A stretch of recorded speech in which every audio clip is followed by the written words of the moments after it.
올해 이 공익사업에 이게 마지막 행사인 것 같습니다. 제가 이 행사의 마지막 시간을 또 갖게 됐는데 이 기회를 주신 우리 이사장님하고 원장님하고 또 부회장님하고 다들 감사드립니다. 특히 우리 고생 많이 하신 우리 이규훈 박사님하고 유 총장님 애 많이 쓰셨습니다.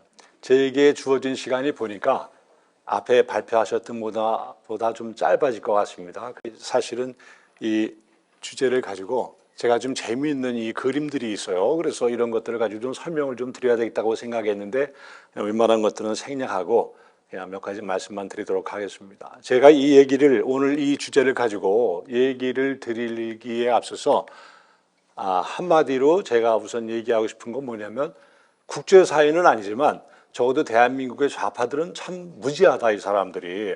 무식한 사람들이다, 이런 생각을 제가 이 연구를 하면서 하게 됐습니다. 그런가 하면 지난해 이맘때 무렵에 제가 이 주제를 가지고 한반도 통일을 위해서 우리가 유럽 통합, 그 다음에 또 독일 통일이 주는 교훈이 어떤 것이 있는가 가지고 얘기를 요약해서 정리해서 말씀드린 적이 있었습니다.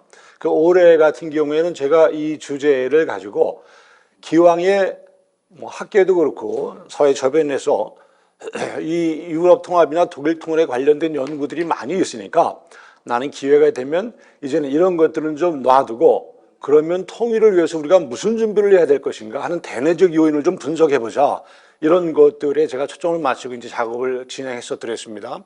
유럽 통합이라고 하는 것이 우리가 생각했던 것은 그게 간단하게 이루어진 건 아닙니다.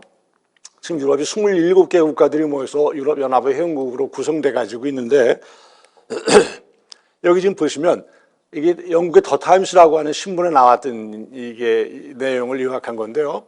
유럽 사람들이 느끼는 유럽이 천국이 되기 위한 조건이라는 게 있답니다. 어떤 조건이냐? 경찰은 영국 사람. 여러분도 짐작하십니다만 영국 경찰들은 이거 곤봉 차고 길거리 슬슬 걸어 다니는 것들로 그 사람들의 역할이 제한된다라고 보통 통상적으로 이미지를 가지고 있습니다. 또 여기 요리 잘하는 이태리 사람 같은 경우, 또 독일 사람들이 장인 정신은 대단하지 않습니까? 이런 것들이 아우러지면 유럽이 제대로 갈 거라고 생각하는 거죠. 또 반대의 경우가 있습니다. 반대의 경우. 이건 또 반대의 경우인데 경찰이 독일인일 경우에 같은 경우, 또 영국인 요리사가 되면 유럽 사람들이 느끼는 그 감정들이 뭔가 있지 않습니까? 이 얘기가 의미하는 바는 뭐냐면 결국 유럽이 27개 국가로 모인 통합기구를 만들었지만 그 통합을 이루었지만 자발적으로 모여서 거기에는 개별 요소들은 다 다른 기능을 하고 있다는 거죠. 그럼에도 불구하고 여러 가지 난관을 극복하고 오늘 유럽 통합을 이뤄냈다라는 겁니다. 여기 그림이 있습니다. 그림도 마찬가지입니다. 조부에 보면 완벽한 유럽 사람이 되기 위해서는 그 역설적으로 표현한 거죠. 이태리 사람처럼 술을 마셔야 된다든지 아니면 영국 사람처럼 요리를 잘해야 된다든지, 이거는 이제 거꾸로 얘기한 겁니다. 그러니까 이 얘기가 의미하는 것처럼 유럽 통합이라고 하는 것이 참 어려움을 겪고 만들어낸 과정이다, 이제 이런 거죠. 국제사회를 들여다보면 많은 갈등 혹은 대립이나 분쟁의 요인들이 있습니다. 여기 나와 있는 이 개념들이 이제 그런 것들이죠. 이런 것들이 국제사회의 오늘을 만들어 놓고 유럽으로 하여금 개별국가 차원에서는 냉전 기간이 시작된 이래 나름대로 유럽의 목소리를 내기가 어려우니까 모이게 되는 이제 동인이 됐던 거죠. 제가 아까 모두에 말씀드린 것처럼 참 이상하다. 우리나라 이 사회 현상들을 보면서 그 좌파 진영 사람들이 참 무지하다 이렇게 얘기 드린 근거는 뭔가 하면 우리가 냉전 체제가 89년에 베를린 장벽이 붕괴되면서 끝났습니다.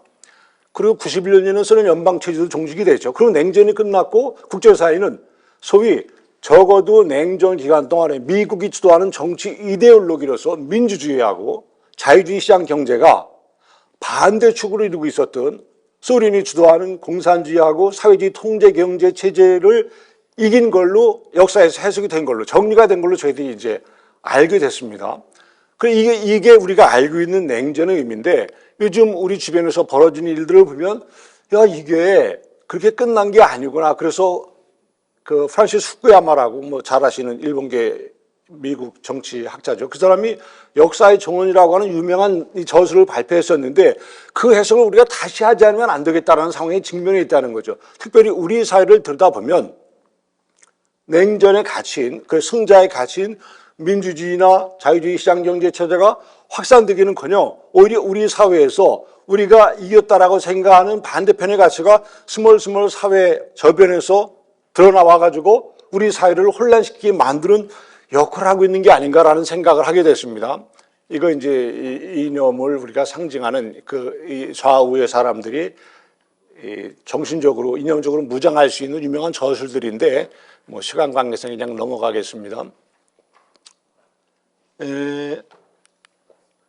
우리나라 사회를 가지고 얘기를 제가 좀 드려볼까 하면 오늘도 그렇고 어제도 그렇고 이제 그 거기 우리 뭐 민노총이나 이런 사람들이 주도해가지고 파업을 하고 그러지 않습니까? 운송노조 이런 사람들이.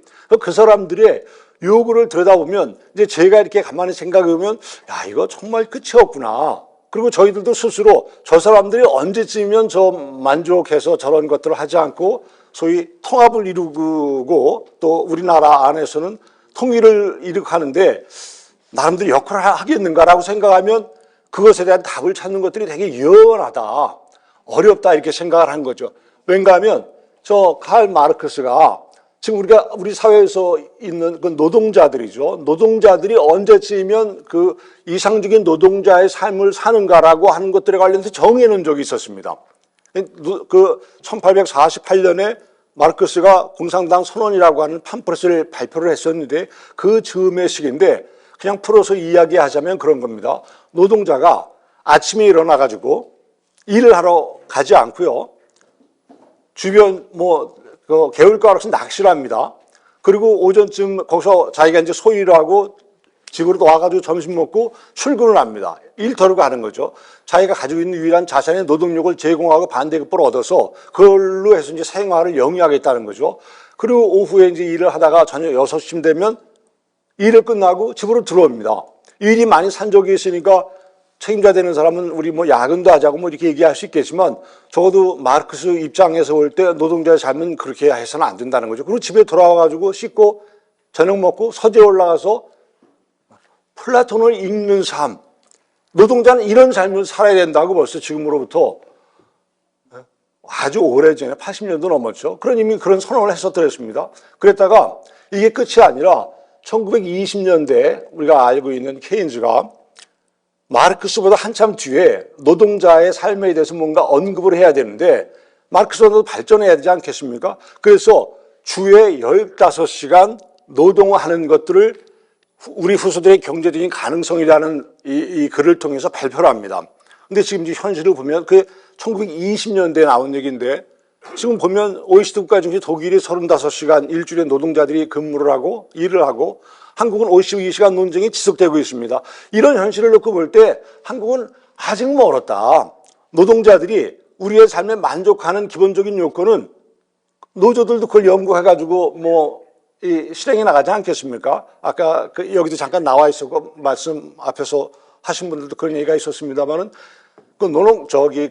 전위부대라고 하는 것이 전부 그런 거거든요.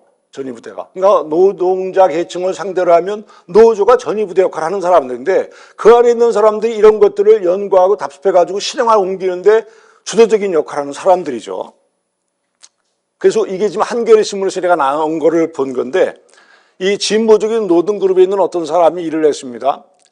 지금 한국 사회 좌파, 그러니까 지금 우리나라 이 노동 현실에서 놓고 볼 때 아직도 멀었다. 그러면서 이 사람이 얘기하는 게 뭐냐면 적게 일하고 많이 벌 수 있는 시스템으로 개선하면 이런 노동자 이상적인 삶이 이루어질 수 있다라고 주장하는 거를 제가 본 적이 있어요. 근데 이게 얼마나 가능한가? 제가 이제 이걸 해석하자면 이거는 마치 고아 출신인 어떤 사람이 꿈을 가지고 있는데 큰 빌딩을 소유해가지고 정말 위대한 사업가로, 돈 많은 사업가로 거듭나는 이런 것들을 이루는 것만큼이나 쉽지 않겠다. 그럼에도 불구하고 이 사람들이 가지고 있는 인식 속에 박혀있는 생각은 그런 것들이 강하다는 거죠. 여기 지금 오래전에 나왔던 겁니다만 이 구도 속에서 지금도 저희들이 이 왼쪽에 이 고대나 중세 같은 경우는 이 계급투층을 통해서 양자 간의 관계를 자유인이나 노예라든지 영주나 농노 구도로 봤다라고 하면 이런 것들은 이미 이제 사멸된 관계 아닙니까? 근데 여전히 우리나라 사회에서는 이 관계가 자본가 계급하고 노동계급 혹은 이런 관계를 억압자하고 억압을 받는 계층으로 구분해가지고 갈등하고 있다는 게 문제라는 거죠. 아까 우리 전 박사님도 잠깐 얘기하셨습니다마는 1957년에 영국의 해럴드 맥밀란이라고 하는 보수당 정부가 등장을 했습니다. 그래서 63년까지 정권을 가지고 있었는데 이 맥밀란 정부를 상징하는 커다란 사건이 두 개가 있는데 하나는 이때 영국이 유럽에서 본격적으로 제국주의 국가에서 쇠퇴해 나가는 징조가 노골적으로 드러난 시기였었습니다. 이 사건이 하나가 있었고 또 하나는 그 당시 이 맥밀란 정부가 국방개혁을 합니다. 국방개혁. 국방개혁의 목표는 뭔가 있었는가 하면 핵으로 무장하고 재래식 병력으로 감축시키자라는 게 화두였었어요. 그래서 그 당시 케네디 정부하고 협의를 해서 영국이 핵으로 무장을 합니다. 영미 간의 특별한 관계들이 긍정적으로 기능을 했던 거죠. 이 관계에 끼어들려고 했던 드골이 이끄는 프랑스 정부는 그 회담에서 배제가 됐어요. 그래서 프랑스가 독자적으로 핵을 개발한 것이 한참 늦은 시점이 됩니다. 어쨌든 이 맥밀란 정부가 핵 개발을 추진했던 가장 큰 배경은 뭔가 하면 2차 대전이 끝나고 나서 전쟁터에서 많은 군인 젊은 사람들이 죽었을 거 아닙니까? 그 다음에 냉전은 고조되니까 여전히 국가의 군사력은 유지해야 되고 그러니까 대안으로 할 수 있는 것들은 우리가 핵을 가지는 수밖에 없다라는 계획을 만들어냈던 거죠. 그리고 아까 말씀드린 것처럼 미국과의 협의를 통해서 핵 개발을 성공을 해서 나온 결과가 재래식 병력 68만 명을 37만 5천 명으로 줄여버립니다. 아주 영국에서 보면 대단한 국방 계획을 이뤄낸 거죠. 근데 이게 우리나라 사회에 이런 교훈이 적용이 되면 어떤 사례하고 비교가 되는가 하면 우리가 이 한국 사회에서 좌파 정권일 때 특히 이제 노무현 정부 같은 경우도 그 사례 중에 하나가 됩니다. 국방 개혁을 하죠. 그 중에 저는 사람의 관심을 가지고 제가 봤었더랬습니다. 근데 기간이 줄고 병력이 줄었어요.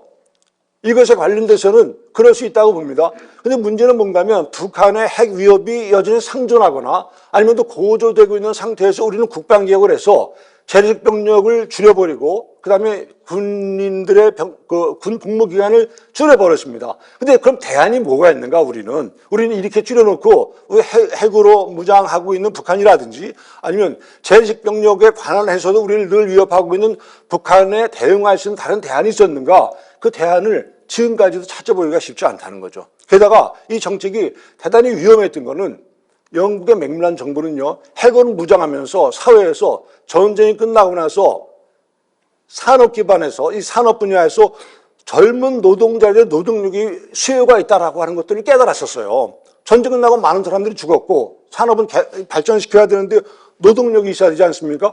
그러니까 저 군에 있는 젊은이들을 끄집어내가지고 이쪽으로 돌려놓으면 산업 발전하는 데 도움이 되겠다. 결과적으로 경제 발전에 도움이 되겠다라는 생각을 했었던 거죠. 근데 우리는 그 당시에도 젊은이들의 실업률은 높았고 젊은이들은 대학을 졸업하고도 직장을 구하기도 어려운 상황이 됐고 그러니까 우리가 가지고 있는 이 당시의 국방 계획이라고 하는 것들은 한 60년 전에 영국의 보수당 정부에서 만든 교훈을 부분적으로라도 참고했으면 우리가 적어도 선택이라든지 시기라든지 방식이 있어서 활용할 수 있는 방안이 있었는데 그게 안 됐구나, 안 되고 있었구나. 그래서 이제 제가 그런 것들을 여러 사람들이 얘기하면서 내린 결론이 이 사람들 정말 바보들이구나, 정말 무지한 사람들이구나라고 하는 생각을 이제 갖게 됐던 거죠.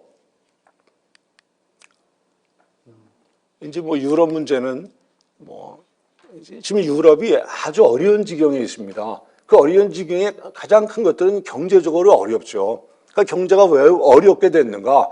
결국 유럽에서도 영국 사례에서도 봤던 것처럼 결국 사회 갈등이거든요. 그러니까 경제가 바탕이 돼서 사회 갈등 요인이 생기고 이런 것들이 유럽의 개별 국가들을 어렵게 만드니까 가령 분리주의 운동이 확산된다든지 아니면 극우주의가 심화되는 현상이 국가들에서 발생한다든지 또 국경이 통제되는 이런 상황들도 빈번히 발생하는, 결국은 저 밑에 나와 있는 것처럼 경제 위기가 심화되는 상황까지 가게 됐다는 거죠. 여기에 이제 말하자면 불을 끼얹은 게 영국이 유럽에서 탈퇴했던 브렉시트 같은 경우입니다.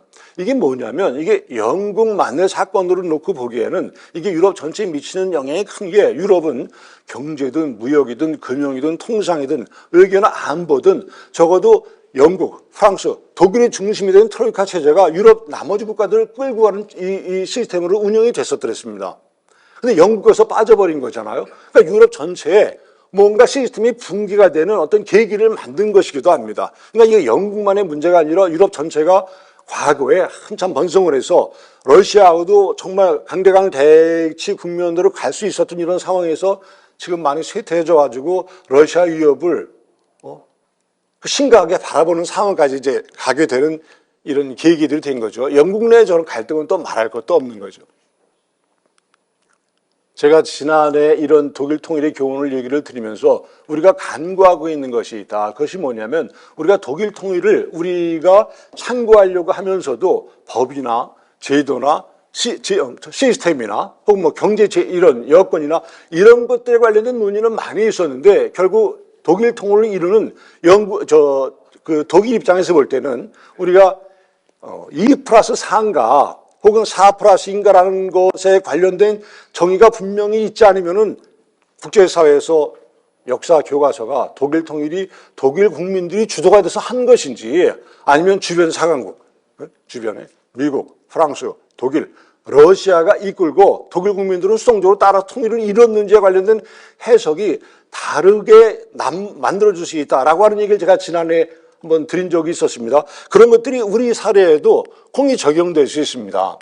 이게 무슨 얘기인가 하면 여기 지금 보면 독일 통일 당시에 주변 국가들이 독일에게 요구했던 내용들이 있습니다. 또 그 당시 서독 정부가 그런 요구들을 수용하면서 이렇게 독일이 동서독이 중심이 돼가지고 나가는 2+4의 이 통일로 방식을 이끌어냈던 거죠. 그러니까 우리나라도 지금 이제 많은 분들이 지금 여기 통일이라고 하는 화두를 던져놓고 얘기들을 하셨는데 우리도 결국 우리 앞에 던져지는 과제는 통일이라고 하는 건데 우리 이 통일에 관한 적어도 이전의 좌파 정부들 이런 정부들을 보면 우리는 이런 맥락에서 2+4 중에서 이 2가 우리만 이게 이 통일에 관련된 의지가 성숙이 되면 주변 사강국들, 미국, 우리들 둘러싸고 있는 뭐 일본, 중국, 러시아가 자발적으로 동의해 줄 수 있을 거라고 생각을 하는 것처럼 뭔가 나오는 것들을 보면 이게 대단히 불안하다는 거죠. 여기 지금 제가 그 시간 관계상 이 얘기를 그냥 뭐 드릴 수는 없을 것 같습니다. 제가 이제 이 얘기 드리고자 하는 얘기는 이건데요. 남북한의 통일 인식 관련해 가지고요. 우리가 저 소프트 랜딩을 통해서 북한 붕괴를 유도해서 통일을 이루는 방식을 이제까지 늘 생각해 왔었습니다. 근데 아까 우리 정 박사님 얘기하신 것처럼 반대의 경우가 될 수 있다고 하면 적어도 그런 상황이라고 하면 우리 한국에 살고 있는 사람들은 적어도 시진핑 치하에 살고 있는 중국 사람들이나 아니면 탈레반 치하에 잘하는 경우에 그런 수준이 되지 않을까 이런 이제 위기의식이 생기는 거죠. 미국이 독일 통일을 주문하면서 서독에게 요구했던 것들은 유럽에서 중심국가 역할을 해달라고 하는 부탁이 있었습니다. 그것이 전제 조건이었었죠. 일본도 러시아도 미국도 한반도 통일에 관련돼서 마치 유럽에서 프랑스나 러시아나 혹은 영국이 서독에 주문했던 것 같은 방식의 어떤 전략을 가지고 있을 겁니다. 여기 이제 뭐 우리 중국 전문가 우리도 계시고 또 러시아 우리 원장님도 계시고 많은 분들이 이 문제에 관련돼서 적어도 한반도 통일에 관련돼서 이 사람들이 우리들에게 요구할 내용들이 있을 텐데 그것을 우리가 대응할 수 있는 전략이 우리 대한민국 정부에 있는가?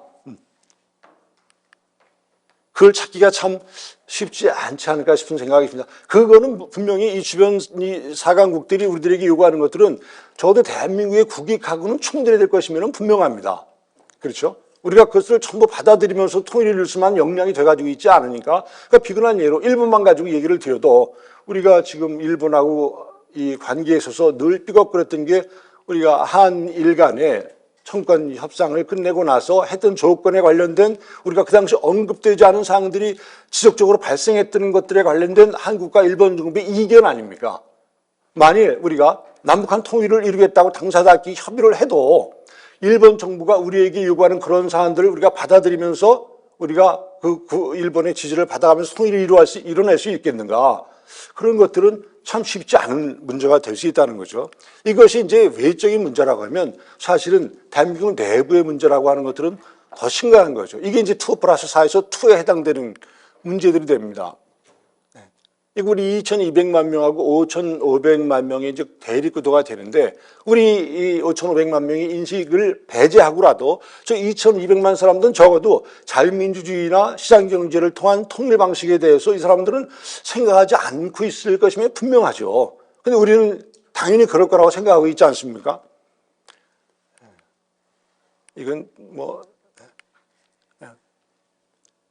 제가 이제 이 한국 사회의 통일을 위한 이 내부적인 말하자면 통일 여건을 이루기 위해서 우리가 이 먼저 통합을 좀 이루어야 되는 기본 조건들이 있을 텐데 우리가 이런 것들에 관련된 준비가 제대로 되어 있는가라고 하는 것들을 예를 들어서 말씀드리기 위해서 이 얘기를 했습니다. 저는 그 김훈희 씨 남한산성 그 책을 보면 제가 이제 참 넘기기가 쉽지가 않습니다. 그 주변에 있는 친구들하고 이런저런 얘기했더니 읽어낸 친구가 있습니다. 쉽게 해서 이거를 어떻게 쉽게 이렇게 읽어내냐. 이거 읽어낼 때마다 우라통이 터져가지고 덮었다가 나중에 시간 나면 또 읽고 그게 이제 우리 역사에서 있었던 일인데 그게 뭐 다른 아니지 않습니까? 여기 이런 현상들이 있었습니다. 이게 이제 과거의 사건만은 아니라는 거죠. 이런 일이 있었던 것들이. 여기 지금 14만 청군이 내려왔는데 우리가 15,000명의 모집병만 있었다고 하니까 요즘에 월드컵 하고 있습니다만은 홈그라운드에서 우리가 조건을 저렇게 많이 받아들이고 또 5일만에 이렇게 나왔다라고 하는 것들은 그 당시 우리 이 조선 왕조가 국가다운 국가 시스템을 제대로 갖췄다고 보기는 어려운 상황일 수밖에 없다는 거죠. 저런 과거의 교훈이 지금까지도 계속 유지되고 있다는 거죠. 여기 지금 보시면 6.25 전쟁에서도 우리가 그런 경우들을 겪었고 뭐 이것도 사례를 들어서 제가 얘기를 좀 드리고 싶었습니다만은 저는 사병 생활을 32개월 20일을 했던 사람이기 때문에 육개장 제도라고 하는 것들에 대한 거부감이 아주 큽니다. 여기 보시면 1982년에 대한민국 군 국방 역사에서 특이한 제도가 하나 만들어졌습니다. 그래서 일정 수준의 자격을 갖춘 사람, 뭐 대학원 졸업이 기본 요건이 됐습니다만은 군대에 들어오게 해가지고 장교로 복무하게 하죠. 그리고 한 달 동안 훈련받고 5개월 전방이나 이런 데서 이제 견학하고 또 근무하게 하다가 복무하게 하다가 제대시키면 장교로 졸업을 합니다. 그래서 이런 자격을 갖춘 사람들이 6개월 만에 군대 의무 복무를 마쳤죠. 그걸 우리가 소위 이제 육개장이라고 얘기를 막 말하기 좋아하는 사람들은 얘기하죠. 이런 제도의 수혜자들이 우리 사회에 많이 있습니다. 여기서 뭐 누굴 꼭 집어서 얘기할 것도 없이 그 이제 저는 이런 생각이 드는 거죠. 한국에 지금 북한하고 대축면에 있고 우리나라 역사에서 이런 위치를 받았던 사회가 병자호란이나 임진왜란 6.25만 있었던 것이 아니고 거의 뭐 1000회 가까이 된다 그러는데 우리가 이 시기에만 대한민국 사회가 평화적이었겠는가. 그러니까 저는 이런 제도를 만든 사람들을 그렇고 이런 제도의 수혜자들이 되는 사람들을 그렇고 그리고 공교롭게도 오해를 받지 않으니까 저 맨 위에 있는 사람이 군대를 들어갈 때 제도가 만들어졌다가 두 번째 있는 사람이 제대하고 나니까 저 제도가 없어져 버렸다. 이런 문제에 관련돼서 한국의 기득권층이 대한민국 국민들에게 통합을 위해서 뭔가 얘기할 수 있는 자격이 있겠는가라고 하는 거죠. 이런 일들이 우리나라 사회에서 비일비재하게 벌어지지 않습니까? 그러니까 우리가 이제 한반 통일을 가지고 이야기하자면 많은 얘기들이 있습니다만 제가 이제 드리고 싶은 얘기는 그런 거죠. 우리가 유럽의 통합이라고 하는 것들은 개별 주권을 가지고 있는 국가들이 더 큰 이익을 위해서 자발적으로 무엇이 통합을 이루었습니다.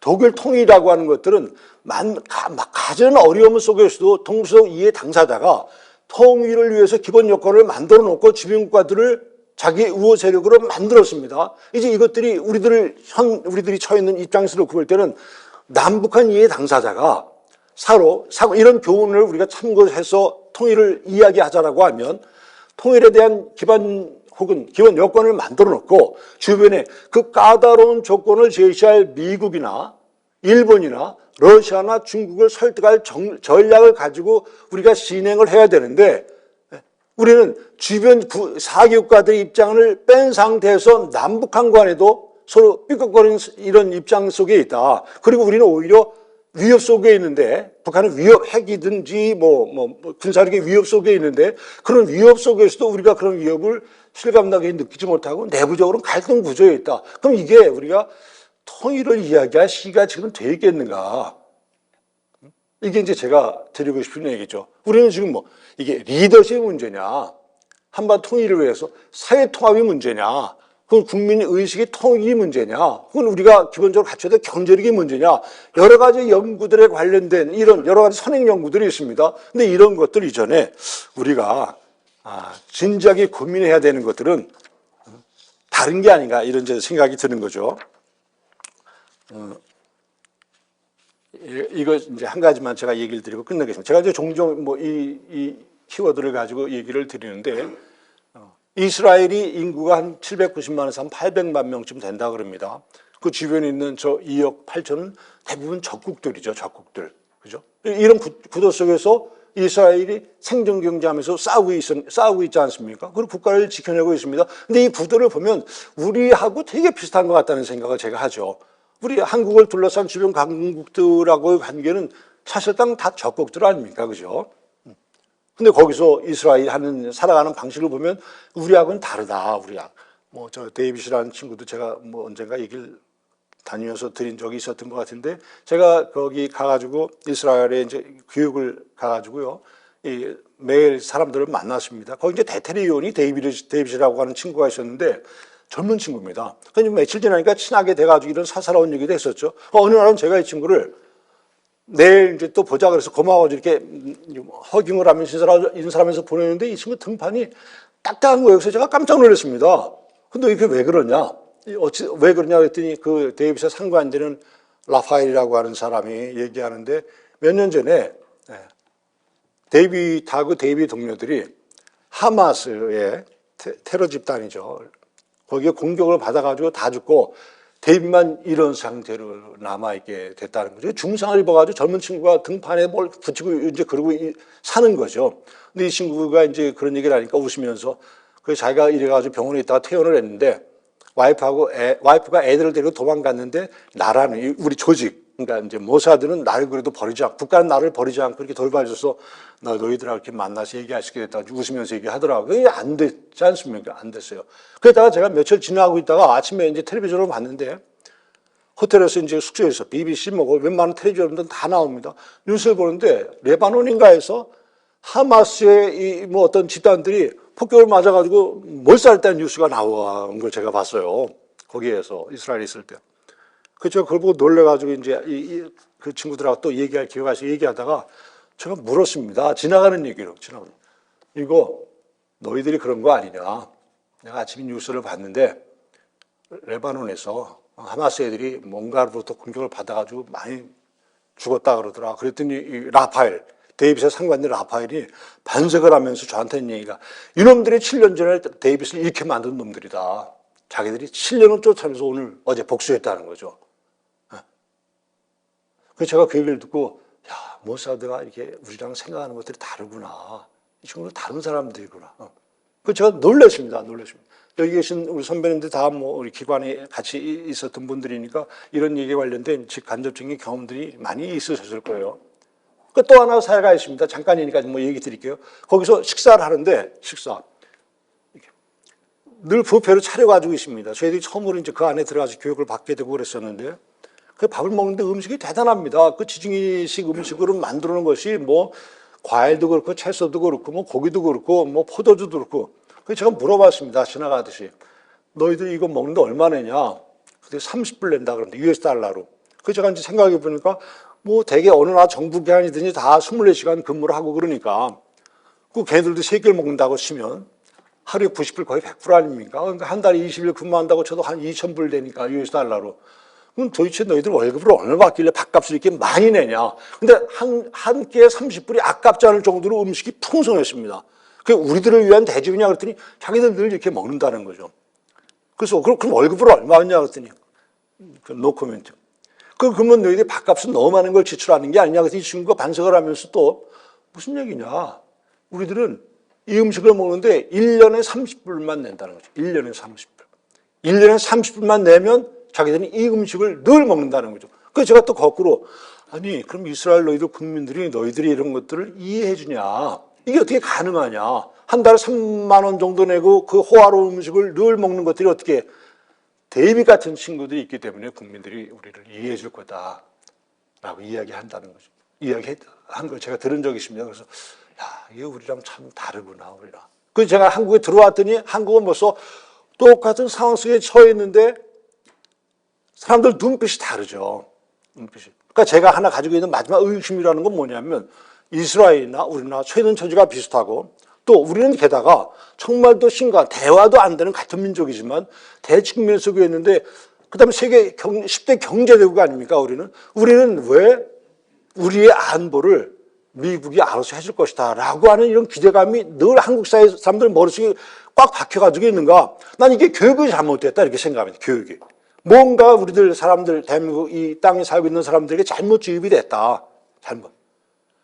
저희가 한 40대 후반쯤 되는 그 옛날에 제가 이제 대학에서 강의할 때 만났던 그 여학생입니다. 결혼해서 애를 셋이나 낳고 잘 살고 있는 친구인데 며칠 전에 얘기를 하다가 제가 이제 더 이상 우리는 얘기하면 안 될 것 같다. 그리고 얘기를 이제 끊었습니다. 저한테 뜬금없이 연락이 와가지고 교수님 한국 정치에 대해서 어떻게 생각하시냐고. 그래서 나 한국 정치 관심 없어서 나는 그래서 국제정치 전공가 아니냐 그랬더니 문재인 정부에 대해서 어떻게 생각하냐고.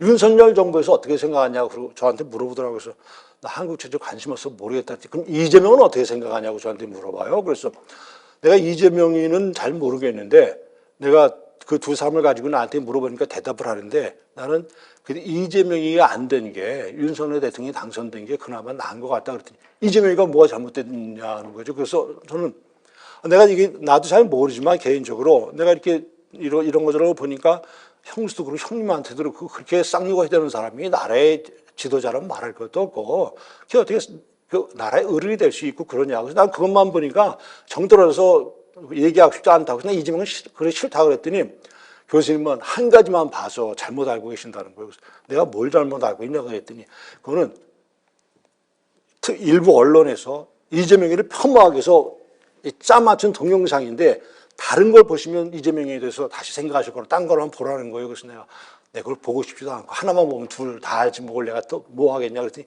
이 친구가 저한테 교수님은 수구꼴통이시군요.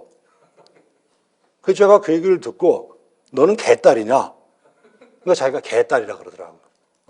개딸이 뭔지 아시죠? 그게 개혁의 딸. 뭘 개혁하겠다는 건지 모르지만 개딸. 근데 이 친구들이 가지고 있는 얘기를 이렇게 들어보니까 대화가 안 됩니다. 대화가. 그래서 제가 뭐라고 얘기를 하고 대화를 끊었는가 하면 문재인이가 지난 5년 동안 나를 이렇게 버려놨구나. 그리고 대화를 끊었습니다. 이제 저한테 아마 더 이상 연락이 안 오지 않을까 싶습니다. 꽤 오랫동안 인연이 있던 친구인데, 그러니까 우리나라 사회가 정말 이상한 사회가 돼버리는 걸로 가고 있다. 이게 저 혼자만의 생각은 아니지 않을까 싶습니다. 그러니까 지금 우리가 통일을 가지고 이야기하는데 많은 분들이 북한 핵을 통해 가지고 한반도에 어떤 위협이 있는지를 얘기하셨습니다. 저는 저 멀리 유럽 통합이나 독일의 통일이 우리들에게 참고할 수 있는 교훈이 뭔가 있는가를 2년에 걸쳐서 얘기를 드렸습니다. 오늘은 그런 것들에 더 다가가기 위해서는 우리가 안에서 뭔가 해결이 돼야 되는데 안에서 이런 것들이 가기에는 요원하다. 참 어려운 상황에 있다. 이 지경이 있는데 우리가 어떻게 할 것인가. 그래서 제가 드리고 싶은 결론은 이겁니다. 도대체 우리가 어떻게 해야 될 것인가. 이것에 관련된 고민을 선배님들하고 저 같은 사람들이 또 우리 바깥에 계시는 전 박사님이 고민하면서 한동안 좀 심각하게 살아야 되지 않을까 싶은 생각이 있습니다. 두서없이 얘기를 드렸습니다. 들어주셔서 감사합니다. 네.